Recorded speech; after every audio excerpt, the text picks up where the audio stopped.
Hello everyone, haven't seen you guys in a while.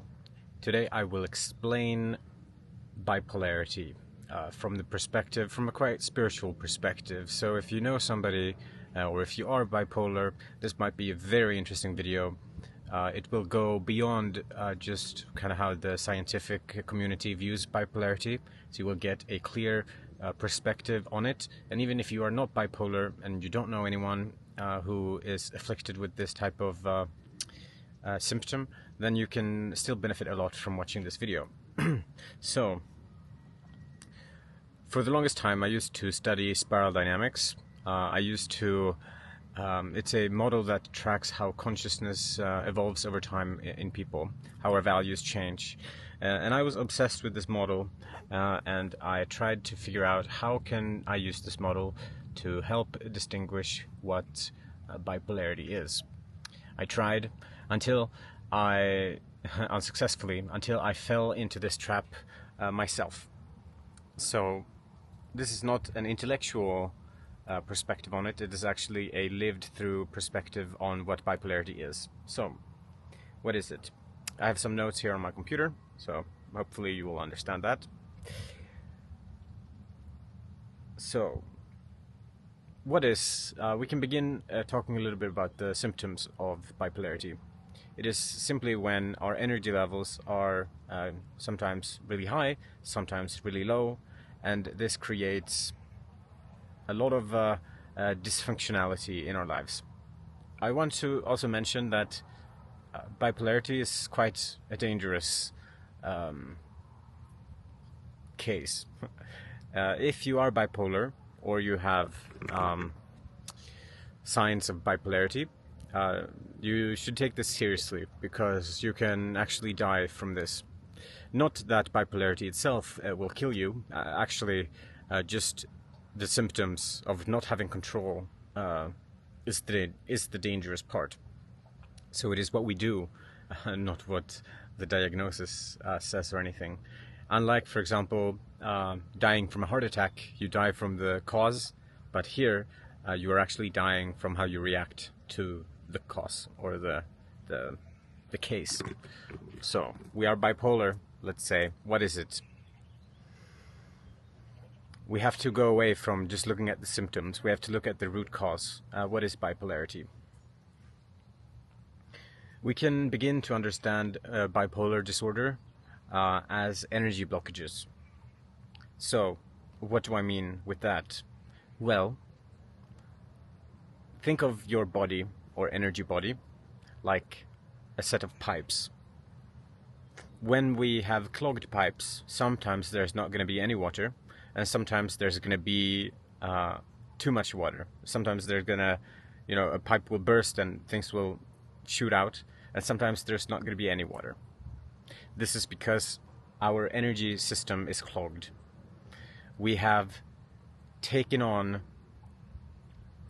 material, impurities, pain, stress, and we have placed it in our body to the point where now it is hard for us to energetically breathe. That is bipolarity. It is simply poor spiritual hygiene with some trauma on top of it. So most people, they actually have poor spiritual hygiene. They brush their teeth every day, but when they go to bed, they actually integrate a lot of the shit that they have picked up during the day. So this is also why bipolarity is, you might think it's genetic, but it's actually cultural. Because if your parents don't have spiritual hygiene, you will also likely have poor spiritual hygiene. So the way that we put stress in our body,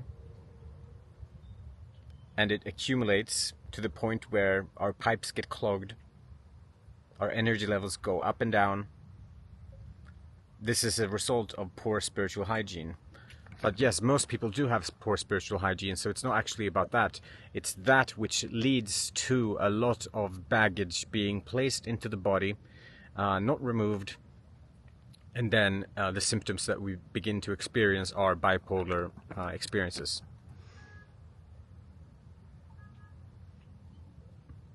So how do we begin to heal from this? Well, it's important that we cannot be victims in this.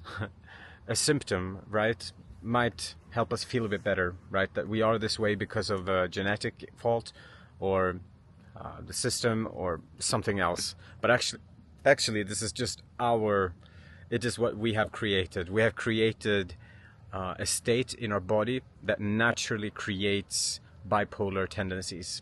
So our body works exactly as it should, and it is just the way that we have created the situation creates bipolar tendencies. So if we just say, oh, I'm bipolar, this is how it is, then there's not going to be any change from this, and then we will live our lives as bipolar people, and we might even die from this, because it is a lack of awareness that leads to us placing trash in our body. This means that we are not aware. We become filled with unawareness. We start this loop of reacting. And drugs actually make this worse. Drugs actually put an engine on this. So this is why bipolar people, when they take drugs, it actually speeds up this reaction.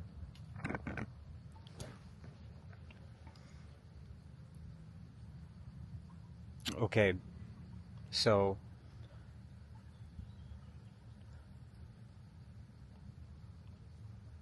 yes,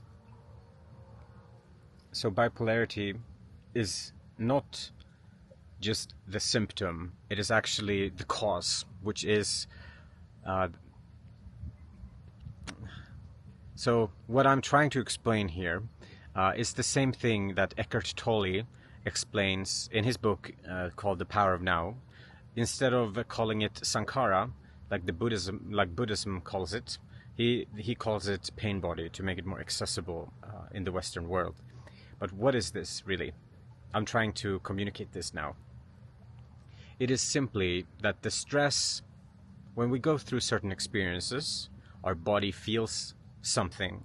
It is almost as if we record things, the feelings of things in our body. And the more we store, the more we bounce off of. So, at a certain point, when we have accumulated so much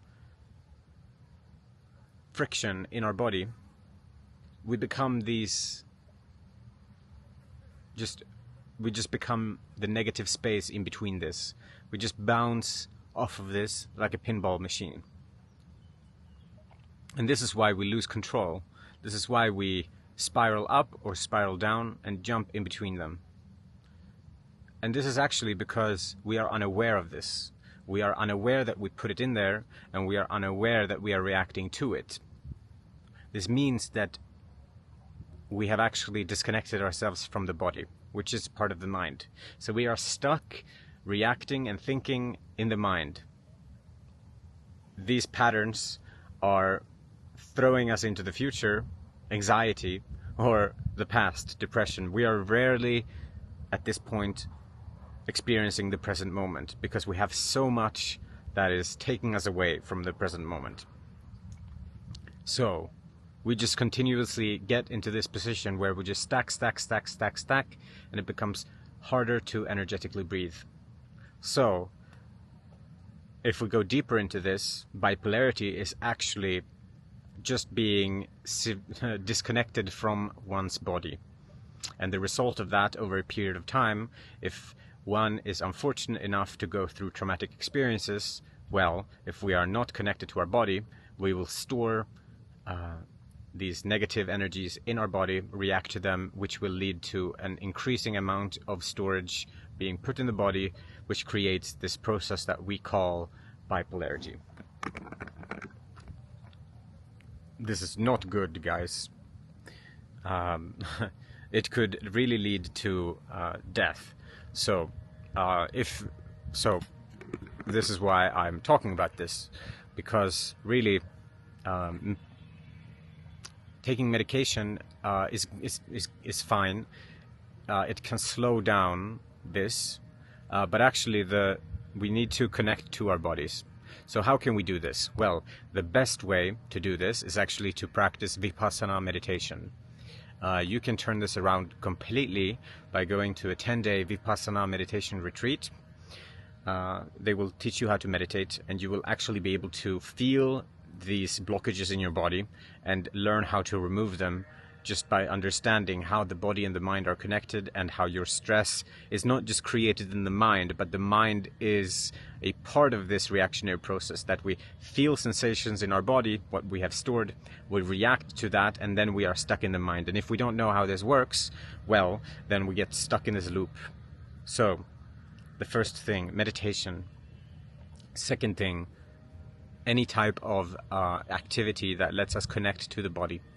So, yoga, body scanning. You can search on YouTube for 30-minute body scan. It lets you go through certain parts of your body, and this can help you build a relationship to your body. But actually, if you are at the point where you are experiencing bipolar symptoms, I highly recommend to go to a 10-day Vipassana meditation retreat. It is free and it is available in most parts of the world. So yes. It is quite unfortunate that we have tangled our minds this way, but we can see this as an empowering opportunity to actually do something about it. The way that we were unconscious and the way that we did store things in our body that led to this misery, now we have an opportunity to actually change our ways. This pain is pointing to a behavior that is not sustainable, and now we can change that. This should empower you and not disempower you. If you continue this way, you will likely die from not having increasingly little free will and access to the present moment. So it is important now that we recognize that, okay, if we want to change a behavior, then we need to change our nature, because behavior comes automatically from our nature. Yes, and I also mentioned that bipolar tendencies are inherited, but not in the way that it is something in the brain. It is actually the way that we store things in our body, right? So if your mother has poor spiritual hygiene, she puts things in her body without knowing it and reacts to it later, becomes a victim of her past, then you will likely do the same. And if you have parents with decent spiritual hygiene, right? They clear energy blockages from their body, even unconsciously. They eat well. They surround themselves with people that are empowering to them and situations. Well, then they will likely not experience bipolar symptoms.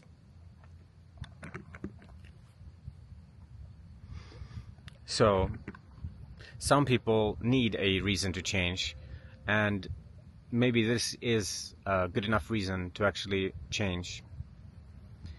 So Carl Jung has a quote, and he says, "The tree that reaches to heaven has its roots in hell." And I think this is very fitting for this topic, because bipolarity, if anything, will force us to either double down, which we are already doing, or to change our ways, to find harmony, and to take responsibility for our mental environment. We can do the basic things like any psychologist would ask you. Are you sleeping well? Are you eating well? Are you around empowering people? AKA also not isolating yourself. But yes, this is important, but it doesn't touch the root cause, which is disconnection from the body, accumulation of negative energies in the body, which we then react to. So, if you are thinking of, if you are looking at yourself and you are feeling, yes, this is happening to me, and you are thinking about signing up for a 10-day retreat, you should know that if you are honest in your application, they will likely not take you on. When you are applying to meditate at a Vipassana retreat and you say that you are bipolar, they will likely not accept you there. Even though you are the person that would benefit the most from this, you are in desperate need to get to know your mind, they will turn you away. This is something that I don't think Buddha, if he was alive today, I don't think he would appreciate this. So this is why I'm saying this, that perhaps tone it down a little. They don't need to know this. You are going this to actually liberate yourself and to get to know your body and figure out how you can remove these blockages and live a healthy and peaceful life. So, if you are bipolar, remember that that does not mean broken. Your body actually functions the exact way as it should. You have placed things in your body because you are not aware that you cannot just outthink this problem. By thinking about the problem, you will just create more tangles. So we can't untangle with the tool that created the tangles to begin with. We actually need to release a lot. We need to unlearn a lot of these habits and not put more habits on top of them. So the very struggles that you are faced are actually quite fertile ground for work that can help you tremendously. So I hope this could help someone. Maybe it will. So good luck healing yourself and connect again to your body, and that can be the beginning of actually great work. So you can even be grateful for this, but now you have you got to do this now. Right, so good luck. See you.